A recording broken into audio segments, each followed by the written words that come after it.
Well, thanks for doing this. And correct me if I'm wrong. Is this the first time you've done something sort of like this? Yeah, it is the first time. We do a weekly trainings, which we'll talk about later, that I host. But yeah, as far as a recording, podcast, vlog type of thing, this is the first. Very cool. Well, my guest is Tony Ruiz, and I'm really excited to have you here and just want to dive into essentially what you do now and how you got into real estate. Yeah. So after I graduated college, I went in and started teaching at Churchill High School here in San Antonio. And I spent 11 years there, five as an assistant band director and six as a head director. And it was my dream job. I wanted to come out of college and be at a high level program, and I thoroughly enjoyed it. I was a total band nerd in high school. I was a drum major in college. I was just living the dream, all right, and it was great.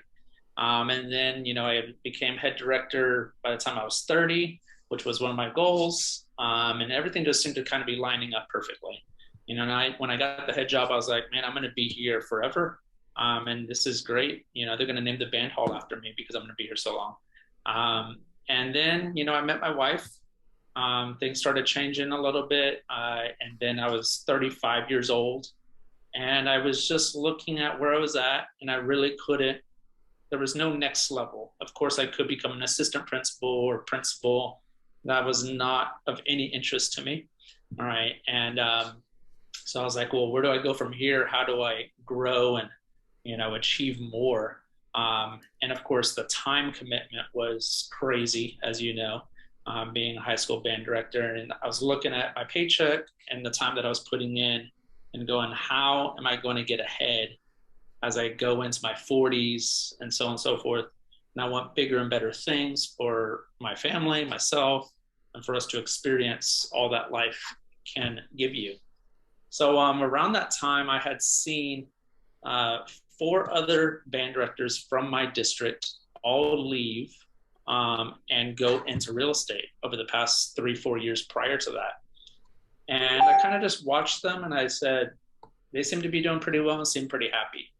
Right? I didn't know anything about real estate. And I was just like, if those guys are doing well, I'm going to pick their brain, and started taking my courses. I actually signed up for my courses and let them expire.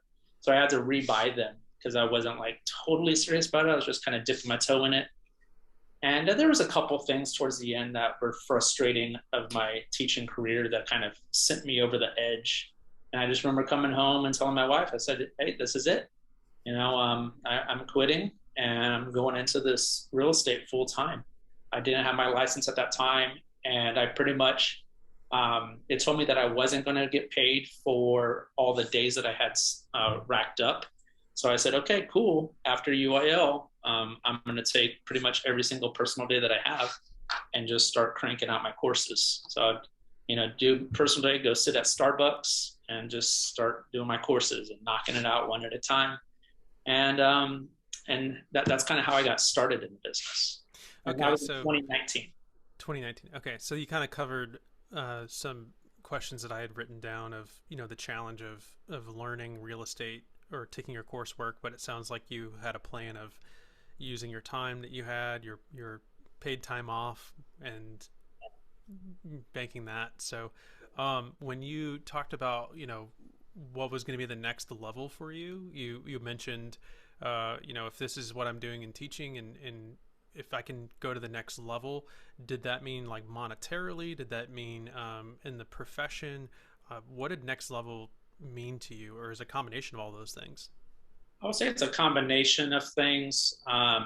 You know, uh, I was one of the highest paid band directors in San Antonio area. Of course, they kind of cap you with based off your experience, and then your raises each month are barely or don't even cover the cost of living raise. So it's like, okay, how do I make more money? All right, and it's like, well, you go to Austin. Well, they actually pay less than San Antonio and a lot of those districts. And then, okay, well, Dallas probably pays the most, and you can go up there. I just didn't really have any interest in that. And when I was 25 years old, working full time and doing the gig, I wasn't too worried about getting ahead financially. I was in love with what I was doing, very passionate about it, and it was awesome. But as you get into 30 years old, I feel like you have these different stages of life, and they're kind of like 3 to 5 year increments. Like, here's the next 3 to 5 years of what that looks like. All Mm-hmm. right. And for whatever reason, my wife was very supportive of the whole thing. She was color guard background. She understood what we were doing, and how to push a program to the level that we wanted to. But she also was like, if we have kids sometime soon, you're never going to see them. They're going to be asleep by the time you get home from rehearsal. It's like, yeah, that's absolutely true. And that's not what I wanted. My dad and my mom were very active in my life growing up. I joke that at my dad's retirement, I didn't even know what he did for a living because he was always home after 5 o'clock. He went to work early. He came home at 5 o'clock and took us to practices, baseball, basketball, whatever it was, soccer.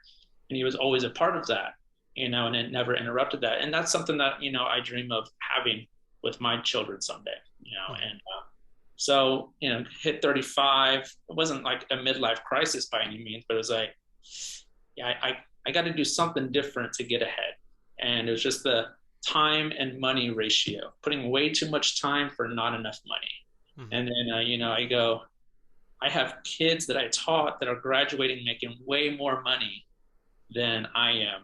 And it's like, this doesn't seem right. Mm-hmm. Yeah. Yeah. It's like, I work pretty hard and I want to uh, reap the Be rewards. compensated. Yeah. Um, so with that being said, you've come from a background of knowing how to work hard and putting in a ton of hours. So in your experience, how do you feel that that has changed you and molded you into the agent that you are today in real estate? And what facets of that do you feel distinguish you or make a distinction from other agents that are out there? Yeah, there's kind of a couple things in that. Uh, when I first started, people told me, you have to create a database and of all the people that and be communicating with them, and I had that going, but I was deathly afraid of asking them for business. Right, I didn't want to be that salesperson. So another way of getting business was to do open houses. All right, and I was like, oh, well, you're telling me that I can go set up an open house, sit there for 3 hours, meet people, help them buy and sell real estate, and then I get to go home, and that's it. Like, I'm used to a full 24 hours Saturday, of competition season. Like, you're telling me I can wake up at 8 a.m., post some signs, go grab some breakfast tacos, come home, hang out, go to the open house, come home and have dinner. And I'm pretty much home a vast majority of the time, and I get business this way. Okay, cool. Sign me up. Like this, I'm just going to do the open house thing. All right. And I did a lot of open houses. I met 170 brand new people in my first year of just doing really open houses and, going to a couple Chamber of Commerce events here and there. Um, and I felt comfortable in that way. I wasn't the cold call, pick up the phone. I did a little bit of that. And I made some appointments, but I didn't have a great follow up game on that. Um, but I also fell into the trap in the first year or two. I feel like I had two ruts in the first couple of years of I don't have to report to anybody. I'm my own boss. And I was like, I don't need to work today, and there would be times where I didn't really work very hard, and but I also put in a lot of work in those open houses. But some days I would take off, some weeks I would take off, did more traveling, which was awesome and great and fun, you know. But I always tell people that are getting into the business, the great thing about this is you don't have to report to anybody. All right. And you're your own boss. The scary thing is you don't have to report to anybody and you have to hold yourself accountable. All right. And you have to, set times that, hey, I'm going to work. So Mm-hmm. I was able to balance that my first 2 years and do well. And I looked at my numbers in 2021 and I said, man, I took more vacation than I ever have. I barely worked. I mean, compared to what I was doing at high school band, I owe equivalent of like 30 to 40% of the time that I put in, you know, and I'm making way more. My second year, I easily doubled my teaching salary, you know.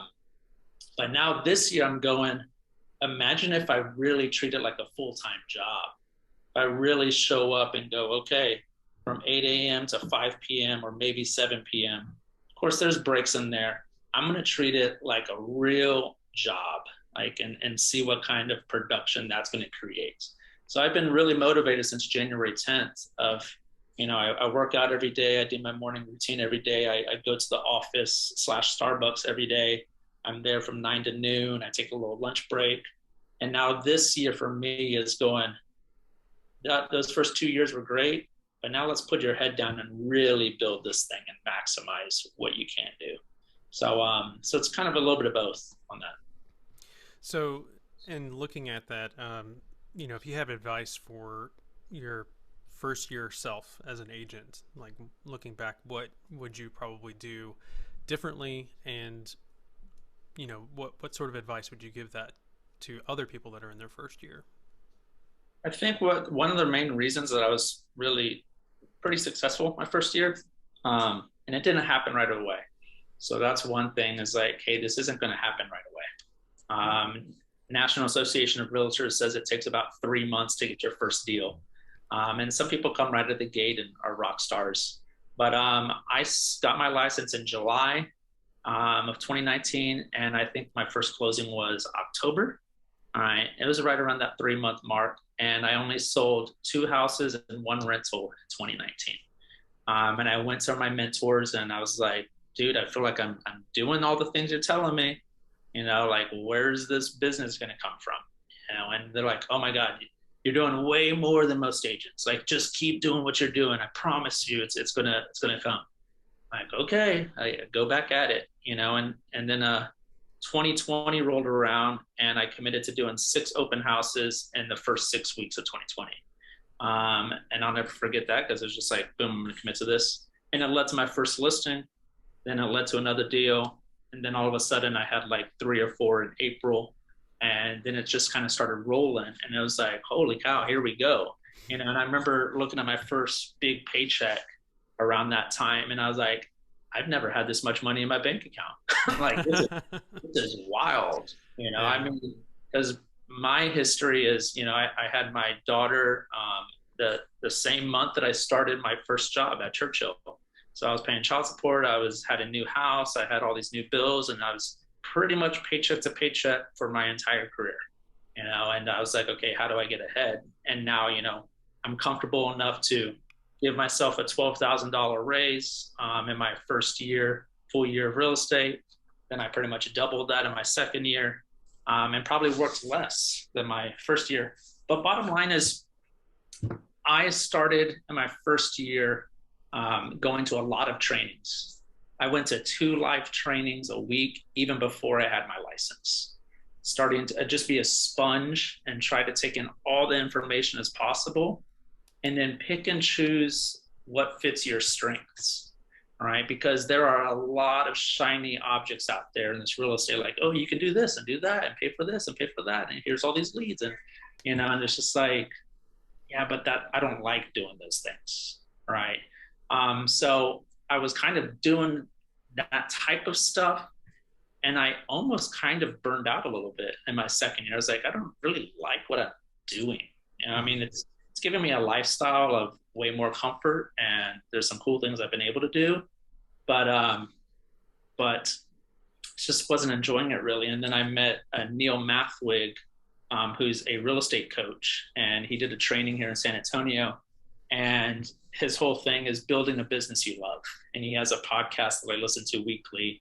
I read his book that he recently came out with, and he has 3 pillars. And he's like, okay, here's 10 options for each pillar. You pick 1 or 2 that you like best, and that's what you do and commit to. And now I'm at a totally different point in my career of really enjoying connecting. you Hmm. know. So be a sponge, take it in, have the right guidance, have a mentor. All right. And my two mentors really pointed me in the right direction of like, hey, go follow this guy. Hey, go to this guy's training. Hey, this woman does these trainings on Sunday nights. Go take a look at that. You know, just take those nuggets. And now I pretty much read every single day. I'm reading Ryan Serhant's Sell It Like Serhant right now. Hmm. This is a great book, great nuggets in here. So I go through here and highlight stuff, right? And then I share with my agents and go, hey, here's my morning reading nuggets. And those are the things that are important. You're always learning.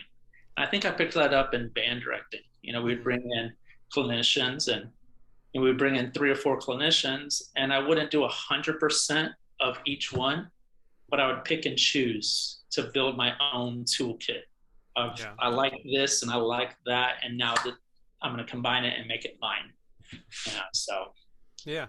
That seems yeah, to be a pretty common thing I've heard before too. Is, um, when you're in a place of uh, starting anywhere at any point with something new, you're going to have a lot of influence within your sphere that's going to tell you like, hey, go check this out, go do this, and a lot of it is finding and picking and choosing the things that you can take away from those, and then spinning it and putting it into your own brand, your own business, whatever it is that you're doing, and kind of put your spin on it. A lot of times people talk about being authentic or originality, and it's almost impossible to be completely original. But what you can do is pick and choose from different things and create your own spin on it. And in many ways, that comes across as being authentic or yeah, no, original. absolutely. Yeah, I mean, I get none of the stuff that I'm doing is original, you know, and pretty much every training that I do, I said, hey, I got this from Rick Tankersley, or I got this from Ricky Carruth, or I got this from Ryan Serhant, or whatever it is. And it's like, you know, you surround yourself with those books and thoughts, and you know, you go, oh, I love this. Like this really stuck out. And there's a couple books that I've read 2 times through, and it's like something else grabs my attention at that point of my reading or my career or whatever it is. It's like, oh wow, that's really powerful. And when I read it the first time, it's like, not so much. Yeah. But you know, so yeah. Well, that leads me to my next question that I have prepared, and that's, what are the projects that you're working on now? Because it sounds like you've had a good amount of time to, build yourself up, work on yourself the way you want to present um, your business, your style, your methods. And so, what are you doing with that now with your next projects?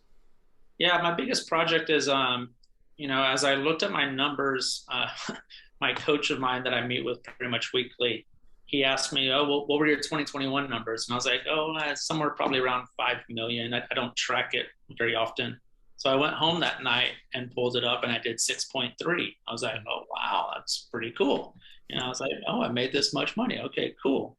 And then my first thought was like, "Man, my tax bill is going to be high, so I better put some money away for that." But um, you know, I'm going 6.3. Well, my biggest project is get to 10 million, right? Mm-hmm. I want to be a $10 million producer, you know, and that's obviously going to increase my sales and really treat this as a full-time gig.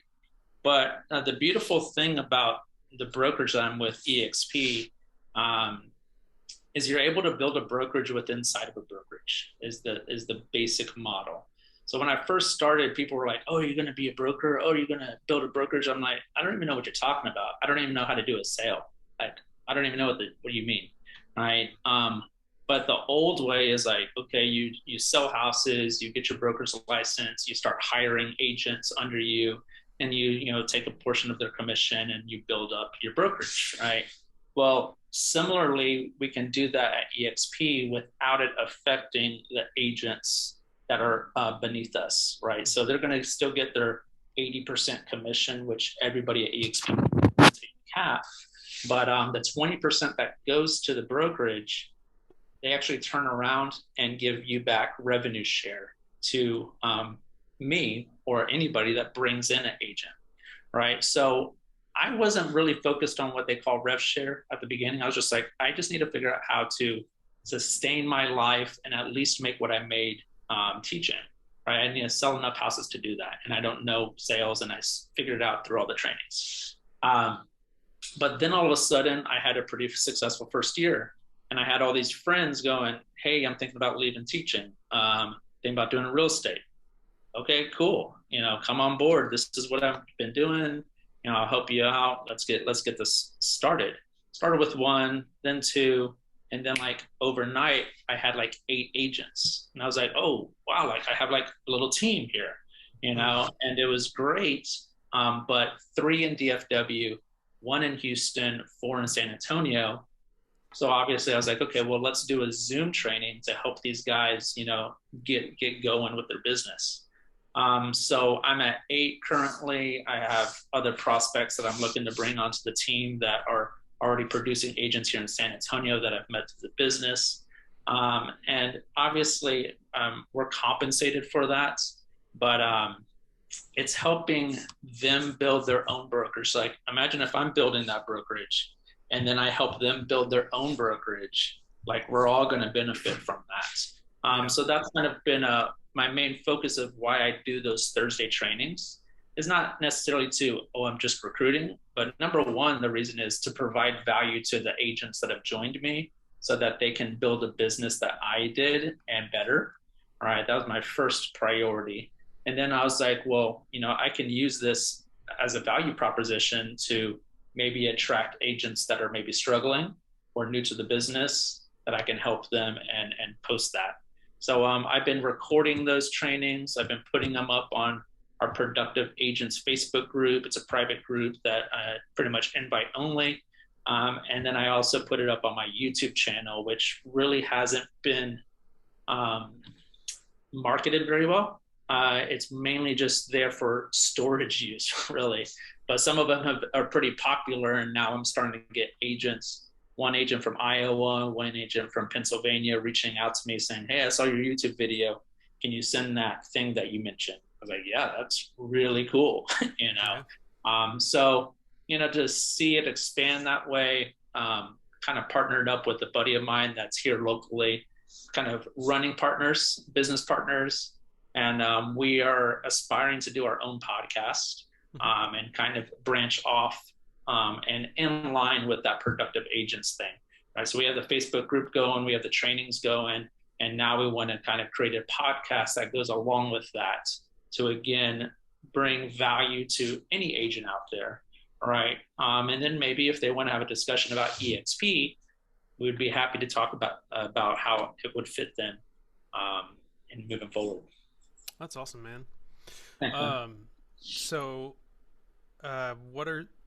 what are some things? I mean, there's a lot of good stuff in there, but what are things that are keeping you motivated to, do what you're doing? Like, at the end of the day, what is exciting about what you're doing and keeps you coming back for more? Yeah. So this is going to sound a little weird, but I'm going to go ahead and say it anyways.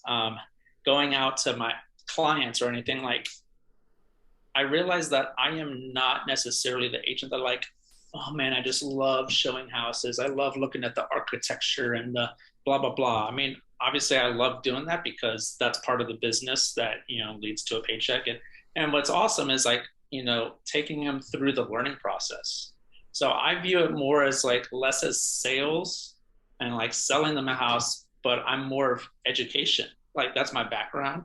I'm helping these people that want to buy a house or want to sell their house or want to get an investment. Okay, great. Let's meet and let me educate you on the market. Let me educate you on what you should do with your money, how we can get you pre-qualified. What are the steps to getting into a house? What are the steps to selling your house? So I mainly view it as education, and it's really fulfilling in that way. I loved teaching. I really did. And I mean, if they were paying me $200,000 a year to teach, I'd probably still be teaching, but that's just unrealistic.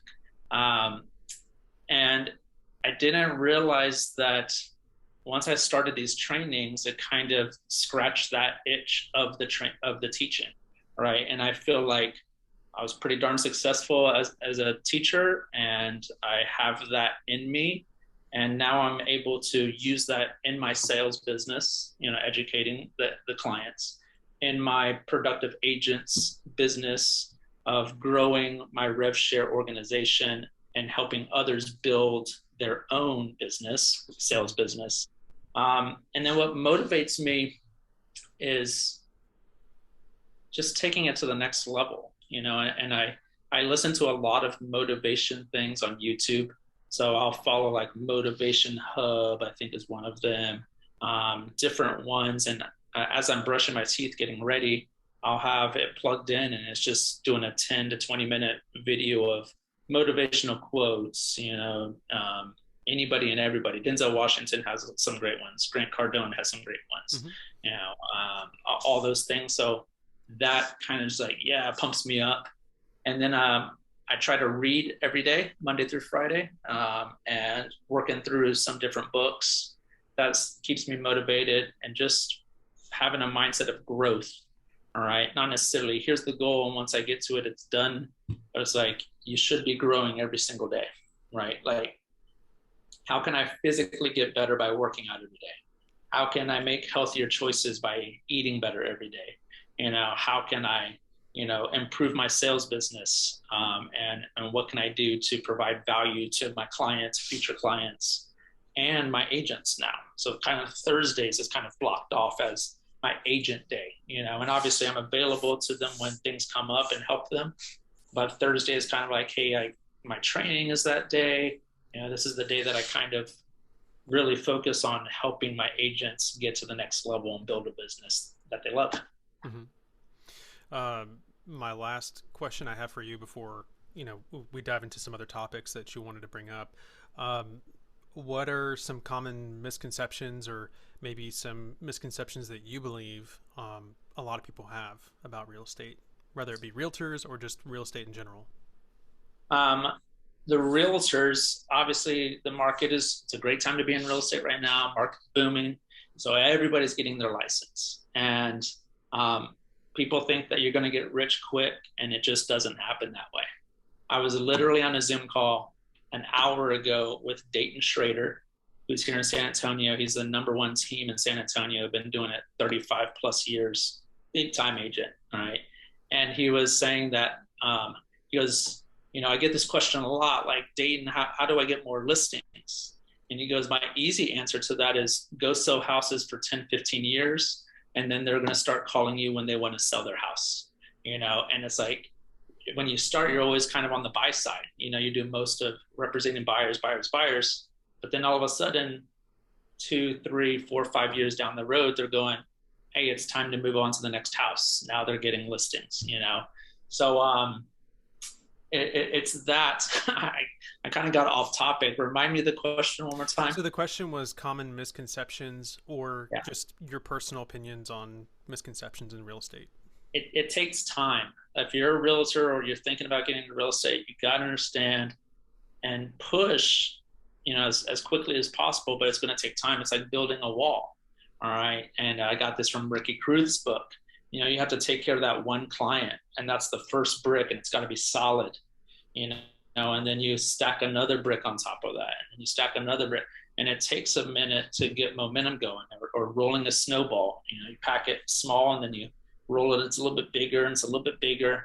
And in time, I'm looking at this going, I'm in my third year and I'm going to be 38 this year. Obviously, I'm going to continue to push for as long as I can, right?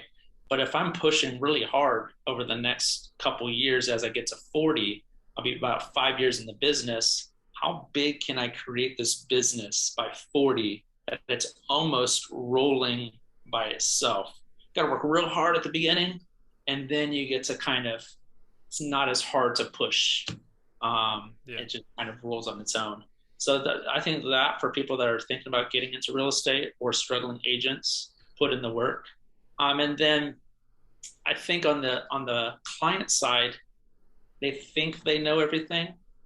A lot of people out there are like, oh, well, I'll just do it on my own, and I'll sell my house on my own, or I'll I don't need an agent for this or that. And it's like, I don't think they realize all of the ins and outs and all the negotiables and all of the knowledge.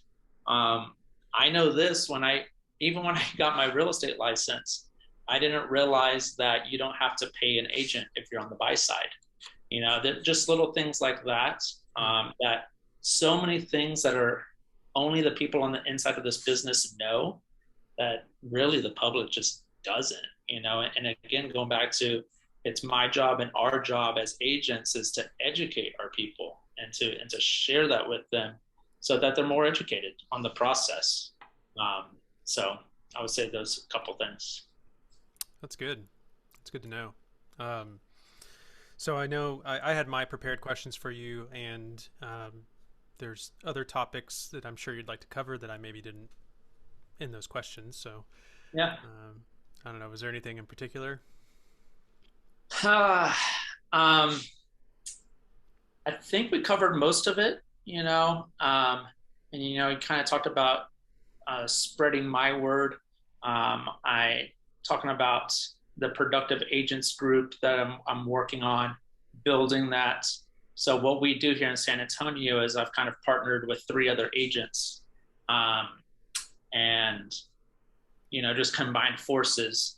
A couple of them were at Keller Williams before they came over to EXP. One was at Cooper Sotheby's. So they all have very different backgrounds, and a lot of strengths that we share. But we've created this productive agents group, and we're committed to doing, one coffee and conversations a month, all right, and one happy hour a month, and then doing one live training every month with like a big time producer, and then every week we're doing those Thursday trainings, which most of the time I'm hosting, or somebody else will host that. So that's been a lot of fun. If anybody's interested in that, I definitely recommend that they just type in productive agents. It's not very creative, but it's a fitting title. All right. It's like we are a group of productive agents and we want others to be productive as well, and help each other out. So it's a platform that, started with me and my 8 agents back in July, and now we're just past 90 agents in there, and we're just kind of invite only. So that's been a lot of fun to watch that grow, and, think about thinking bigger, and thinking outside. And Ryan Serhant came and talked to Sabre, San Antonio Board of Realtors, and he was like, we have to stop thinking about selling real estate in San Antonio. We got to start thinking about across the country and even worldwide, and EXP is in different countries all over the world. Why Okay. can't you connect with agents, in Mexico or in Canada or across, in Spain? So, and they continue to expand. So just thinking bigger and going, what could this become in the next 5 years? Yeah. And then I set some goals for me personally. And I said that I'm gonna be making $1 million by the time I'm 40. And I've kind of openly talked about that. And the way that I'm going to do that is I'm going to have 40 plus agents, on my first level, and then I'm going to have, a sales business of at least $300,000 a year, and that's my goal. And if I do those two things, I truly believe I'll be pulling in $1 million a year. Mm-hmm. And it's like, okay, well, I bet you money when I get to that stage, I'm probably going to be thinking about the next level, Mm-hmm. and it's like, okay, that's awesome, and then Ricky Caruth talks about it. We always think about climbing this hill and getting to the top, but then when we get to the top, we realize there's another bigger mountain to climb, Mm-hmm. and it's like, and that's super exciting, right? It's like, I'm a video game nerd, and that's in my downtime. And it's like it's a never ending game, there's Yeah. always the next level to get to. So it's exciting. Reminds me of a good documentary. If you are into the climbing mountains analogy, 14 Peaks is a really good. 14 peaks. I'm Yeah. gonna jot that down. It's about this Nepalese team of mountain climbers, and they summit the 14 8,000ers, and they break the world record for it. Wow.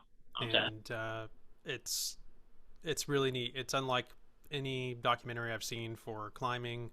Uh, I mean, just because of the sheer amount of time that they do it in, and I mean, you're talking like Everest is only the third mountain in their lineup, right? Wow. Out of 14, yeah. So they climb Everest real quick, and yeah, it's nuts. But I think you would like it because it kind of follows along the lines of, there's always that next plateau, and um, the whole Nepalese community is well represented in the doc, and then they've also just follow along all the trials, all the different things they have to go through, both physically, mentally, having to take on the Chinese government for the last couple mountains they want to climb, and it's pretty cool. I Yeah. highly recommend it. 14 Peaks. 14 Peaks, is it what station or It's on Netflix. Netflix? Okay, Yeah.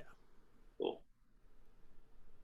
Awesome. Yeah, and that kind of reminds me of, if you told me when I first started, oh, you're going to be building a team and like coaching someday, I was like, what? Like that was not on my plan, But as I get into this, not that I'm trying to create a coaching platform and where I charge, but I don't think I would do that because there's a lot of great coaches that provide awesome material and don't charge, right? Mm-hmm. But again, it's just like going back to that teaching background. Like it's something that I'm pretty good at. People seem to be getting value out of what I've provided so far. And it's just like how does that grow into the next level? We brought in JJ Garena and did a live training. He's been doing it about 20 years in San Antonio. He does commercial side now mainly, but it's just like, man, like I want to be that guy, and I like and what I'm doing now is going to set me up to be that guy. And then, Yeah. Josh Sigmund is coming in here in San Antonio on this Friday to do a live training. 10-minute conversation with him on the phone. I was like blown away. I was like, I need to get to that guy. Like that's Yeah. the goal, so it's super exciting, and it'll be interesting to see where the business is at in a year from now, 3 years from now, 5 years, and what the next step is. Well, and don't forget, I mean, people are looking at you now the way that you're looking at those people that you look up to, Yeah. and it's Yeah. something to take, keep in consideration. Which is super cool because when I first started, like my first little video back in July, there was like me and one other agent on there, Christina, and she's been like at every single one, and she's great. And she just sold a $1.3 million house, which is like Yeah. sweet, and I helped her do that.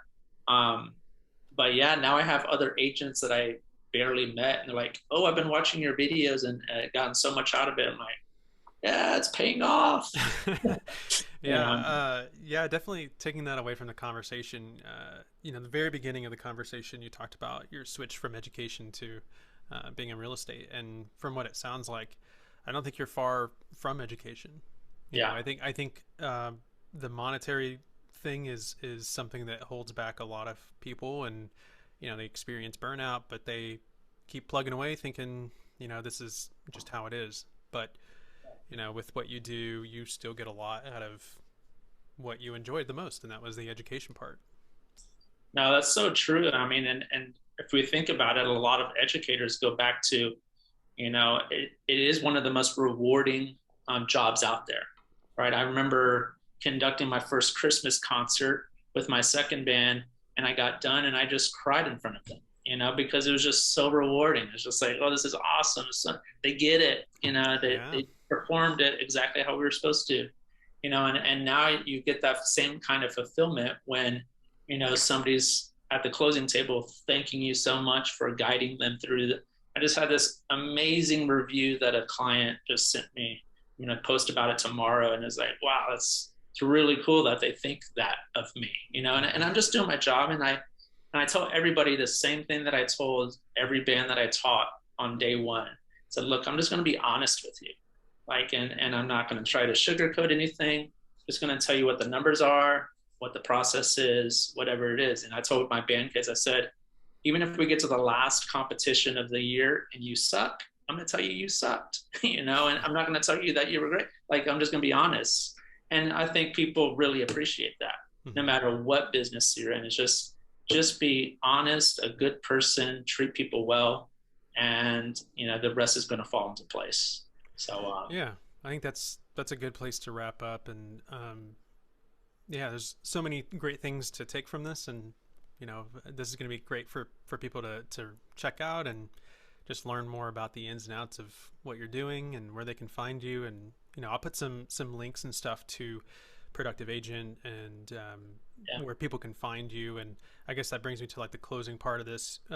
How can people get in contact with you if they want to reach out to you? What are some of the best ways?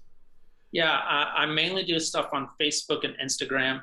And what I post on my personal page also goes on my business page. So I haven't really separated those all too much. And then the productive agents thing. So I think on Instagram, I'm T Ruiz 84, or if you just type in Tony Ruiz Realtor, I should pop up. And then same thing on Facebook. I think it's Tony Ruiz, Realtor. Okay. Um, and that should take them to one of my pages. And either one works well, and I respond to messages quite a bit. I just got a band director that I guess we were friends at some point. I've never met this guy. And I posted something about millennials choosing San Antonio. It's like the fourth ranked US city is San Antonio for millennials. And I posted that, and like within a minute, this guy sends me a message on Messenger saying, "Hey, my wife and I are thinking about moving to San Antonio. Can we meet?" Blah blah. Sure. Just Let's like do that. it. And so that's so awesome. But I will tell, and even I tell my agents, like, see, this stuff works. This is what you got to be doing, you know.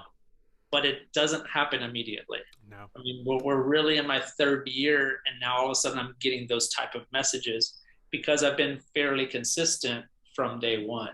Mm-hmm. You got to be consistent with those things, and I know that. Mm-hmm. But if you're, hey, pretty much every single Monday through Friday since January 10th, I've posted at least one posting in the morning about real estate.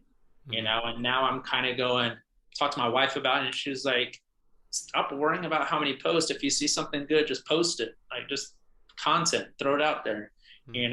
And I'm starting to do a little bit of that, and it's, catching on to different things. It's like, oh, this person saw it, It's and like it's like, diversifying a portfolio. That's all it is.